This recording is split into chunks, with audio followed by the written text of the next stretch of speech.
Most of what people do is what we're doing right now. Most of what people do is sit down. But is that because they don't feel like running around? Because some people, like people who exercise, generally you have to put in a little bit of effort to make yourself go exercise. But a lot of people who are overweight and sick don't have enough energy to do that.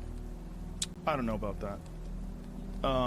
Some of them maybe, but I think some of them just don't have discipline. There's an issue with that as well. There's also an issue with momentum. You're not used to doing it. It's not a part of your life. It's not something that you're accustomed to, pushing yourself. There's been many days where I didn't want to work out. I just didn't feel like I had the energy, and I just forced myself. And I think there's very few people out there that know how to force themselves. That's a learned, that's a learned skill. It's that kind of discipline and focus. You have to have like real rigid requirements of yourself where you don't allow yourself to back out of things and you don't allow yourself to slack off. And I don't think people put those kind of requirements on themselves as if it's it is a daily principle of life, like what you must get done. You know, you must brush your teeth, you must exercise for 45 minutes. And if you did that, I think you'd be healthier and happier, and your body would perform more smoothly. And if you require your body to do things like that, I think it rises to the occasion.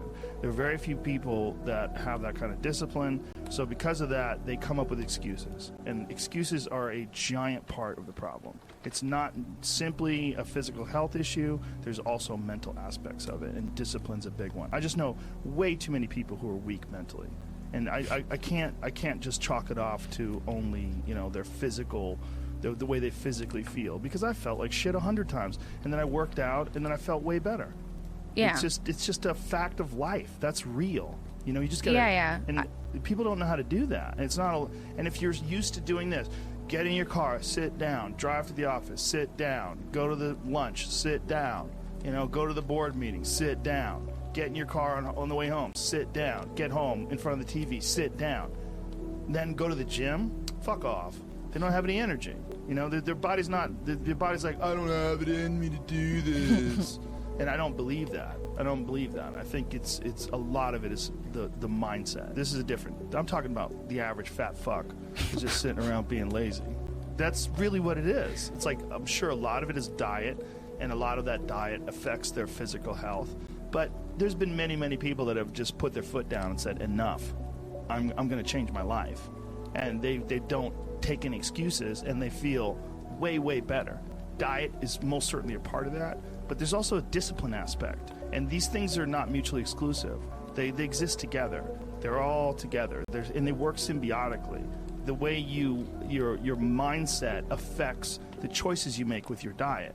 And the mindset also affects the choices you make in terms of like whether or not you require yourself to exercise. And I think these are critical aspects that people like to gloss over, or they like to make excuses about.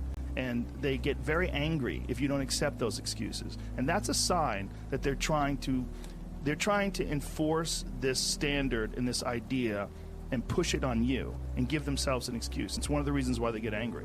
It's one thing if someone has a legit physical issue like you do, but there's a lot of people who do not. They just have poor diet choices, they have a sedentary lifestyle, and they have the momentum of this sedentary lifestyle that's holding them back. They're accustomed to being lazy. And he didn't have enough energy to exercise. That's not true. But true. It didn't look like that. That's not true. He just didn't do it. No, I don't believe that. When you say he didn't have enough energy to exercise, did he walk around?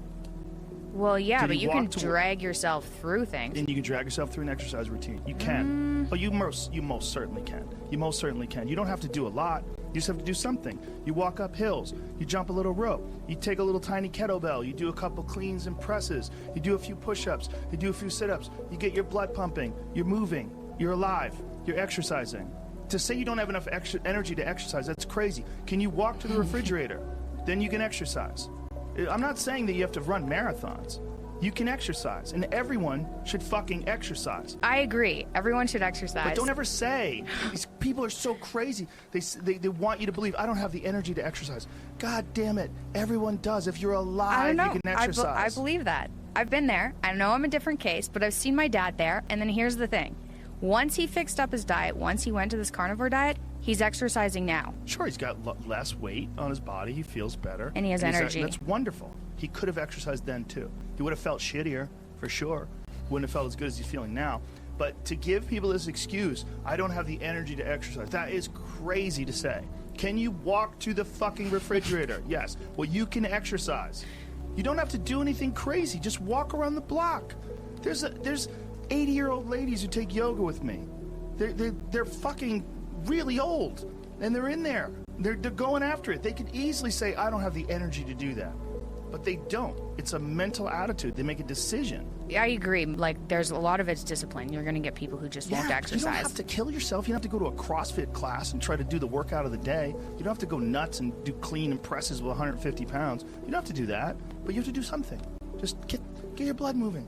Your body has requirements. It wants to move. It really does. And when it does, you feel better. But people like to give themselves this excuse. I do not have the energy to do this. Whatever. If you decide that, that's true. But if you watch a motivational video, there's 100 of them on YouTube, thousands even.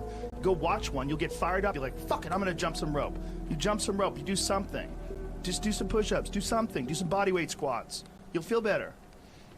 But it's also like learning that and having that as a part of your daily life. It has to be, again, I'm not talking about someone like you who's in the throes of this autoimmune disorder where you're getting your hip replaced at 17. I'm not talking about someone with like serious degenerative illness. I'm talking about just a regular person who's overweight. You can do it. There's a lady who's like 450 pounds that takes yoga with me. She's enormous. She's in there. She's probably really embarrassing. Very hard to do. Yeah. And she's in there. Anyone could do it. We can do it. And again, I'm not saying do what Michael Phelps does. I'm just saying just do something. Got to do something. We have fucked up lifestyles.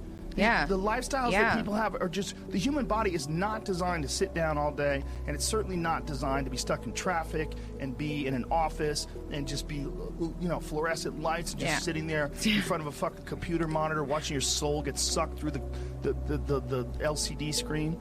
It's crazy. Yeah, I agree. I think we got to be really careful with just the way we describe things. Just like say, I don't have the energy to do something. Like, fuck off. Stop.